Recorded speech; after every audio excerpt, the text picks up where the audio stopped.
So again, it's not taken away from what I love to do, but it's just an honest admission.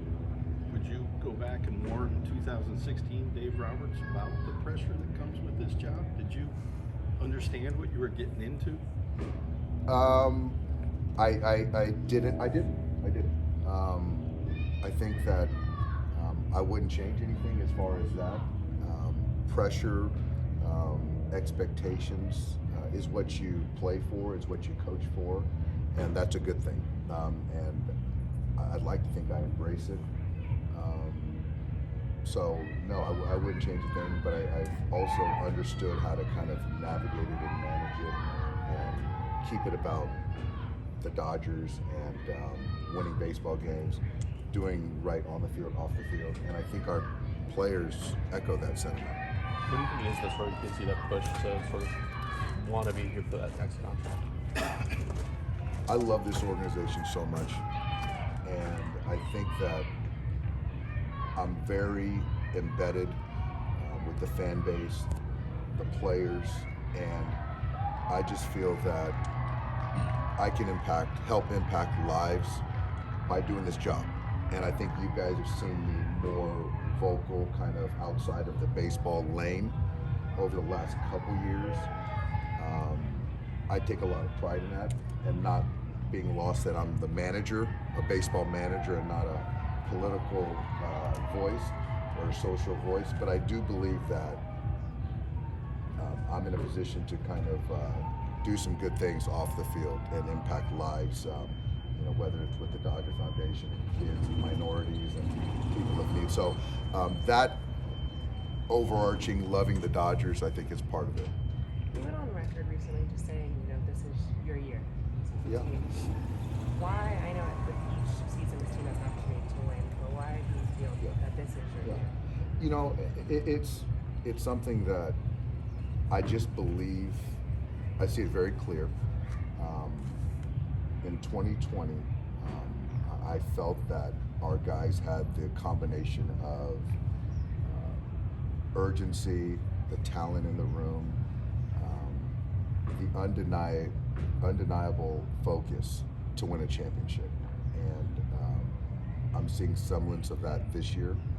It's certainly easy for me to say that when you have a room of talented players like we do have.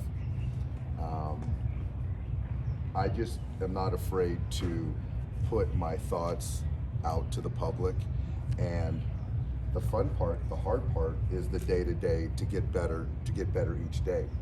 So, and when I feel that our players are in lockstep with me and what I feel, I think it gives us a much better chance to execute our ultimate goal. Have you talked with some of them after the Dan Patrick Show interview about kind of that they brought it up to you what you said? No, I haven't, and I just didn't feel the need to. I think that there's a humility part that should certainly come into play, but I also believe that there's a belief and a confidence that players and managers should have. So I wouldn't take it back. It's what I really believe, and I think that there's other managers in baseball that feel that way, and it's no disrespect to any other team or any other manager. But I do believe when you put something out there in the universe, it raises the bar for yourself individually, collectively, to try to attain it, and it doesn't give you any other out. And so I'm not afraid of that.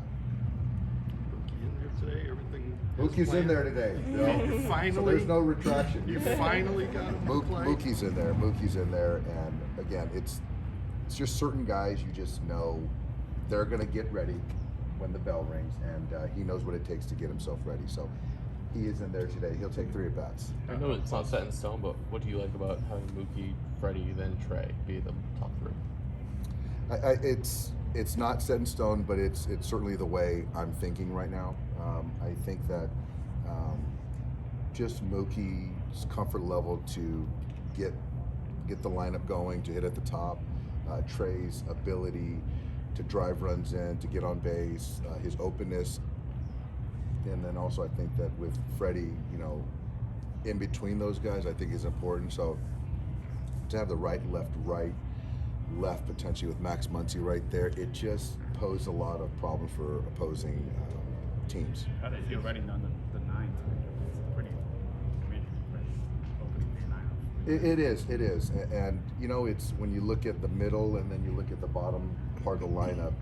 I think the main thing I want to get across is I played with a guy in 2004 that in 2003 was a batting champion. Bill Miller won a batting title, and I just want to make sure that our guys understand that, you know, it's a very deep lineup. And the thing I'm very fortunate is we have guys that understand that. So wherever they're hitting in the lineup, that they can impact the game. But you look at the length.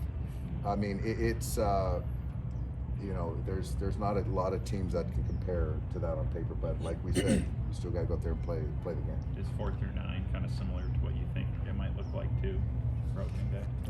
You know what? I right now off the top of my head, I don't know 4 through 9. So I know 4. I think Will's in the 5. Is it Will or JT? Yeah. Yeah. So I don't know.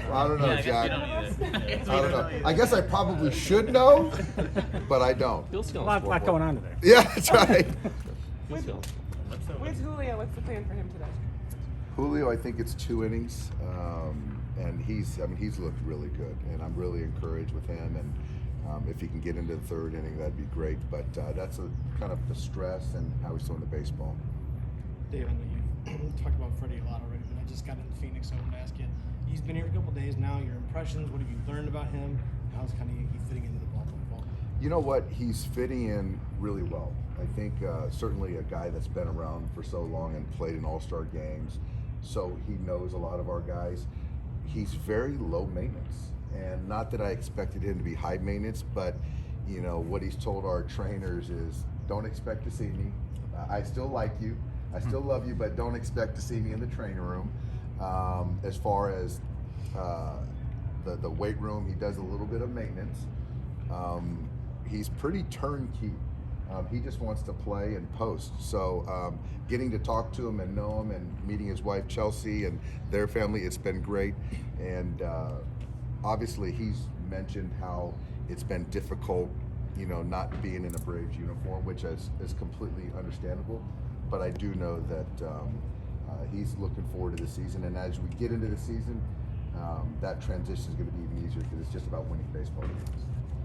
But you're still keeping that threshold of the starters, 575, or some guys will be ahead, behind, and you talk about piggybacking.